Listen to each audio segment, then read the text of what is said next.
যারা ব্রয়লার মুরগি খেতে চান না তারা এই রেসিপিতে একবার রান্না করলে আমার মনে হয় প্রতিদিন ব্রয়লার মুরগি ছাড়া খেতেই চাইবেন না, এতটাই মজার হয়।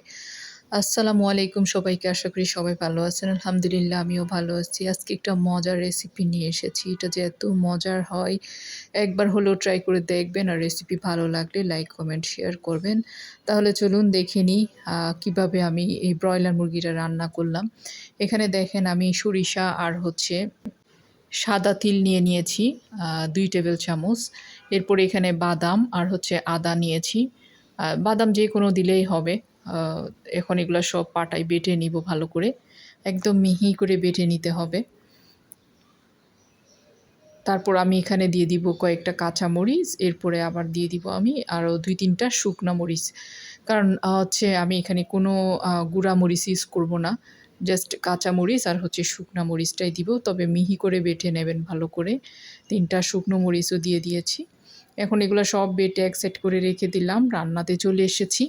প্রথমে সয়াবিন তেল দিয়ে দিয়েছি, সাথে ঘিও দিতে পারবেন। তারপর এখানে আমি টক দই, লেবুর রস আর লবণ দিয়ে আগে থেকে মেরিনেট করে রেখেছিলাম মুরগিটা, সেটা দিয়ে দিয়েছি। দিয়ে এখন আমি এটা ১০ মিনিটের মতো একটু হাই হিটে ভেজে নিব। হালকা একটু গোল্ডেন হওয়া পর্যন্ত আমি এটা ভেজে নিব মুরগিটা। একটু নেড়েচেড়ে এপিঠ ওপিঠ ভেজে নিয়ে তারপর এখানে আমি সব রকমের মশলা অ্যাড করব। খুবই মজার হয় আসলে এভাবে রান্না করলে। এটা আমি আসলে কোথাও দেখিনি, আমি জাস্ট আমার মন মতো করে আমি রান্না করেছি।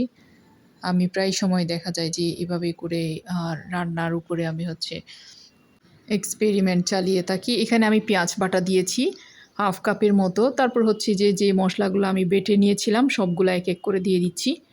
কি বেটেছি আপনারা তো দেখেছেন, সেই মশলাগুলো আমি এখানে সবগুলা দিয়ে দিলাম। সাথে পেঁয়াজ বাটাটাও দিয়ে দিয়েছি।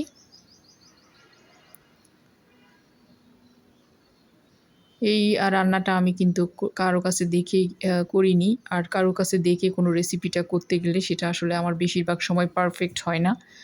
তাই আমি আমার মনের মাধুরী মিশিয়ে সবসময় রান্নাটা করে থাকি।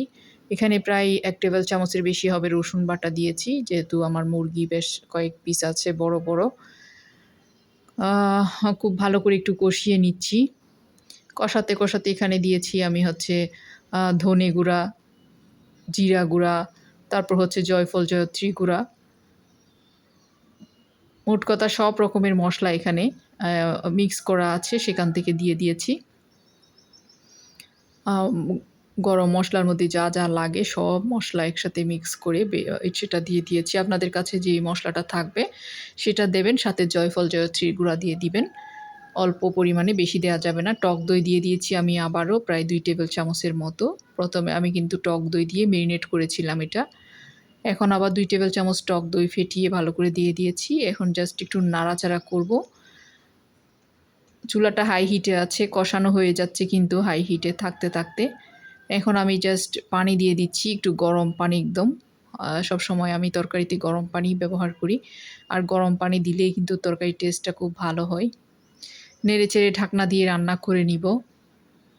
এই পর্যায়ে আপনারা চাইলে ঘিও দিতে পারেন, সবার শেষের দিকে করে ঘি দিতে পারেন। আমি প্রথমে ঢাকনা দিয়ে এটা বেশ কিছু সময় রান্না করব। লো মিডিয়াম হিটে রান্না করে নিলেই হবে। কিছু সময় রান্না হওয়ার পর এখন আমি ঢাকনাটা তুলে একটু নেড়েচেড়ে দিব। আমি অফ ক্যামেরায়ও বেশ কয়েকবার রান্না মানে নেড়েচেড়ে দিয়েছি। লো মিডিয়ামে রান্না করলে হয়ে যাবে। এখন আমি এখানে ২ চা চামচের মতো চিনি দিয়ে দিলাম। দিয়ে আবার নেড়েচেড়ে এটা ঢাকনা দিয়ে রান্না করে আমি নামিয়ে নিব। যেহেতু ব্রয়লার মুরগি খুব বেশি সময় লাগে না রান্না হতে, তবে এই ঝোলটা দিয়ে আপনারা ২ প্লেট ভাত এমনিতেই খেয়ে ফেলতে পারবেন। এতটাই মজার হয় এই ঝোলটা।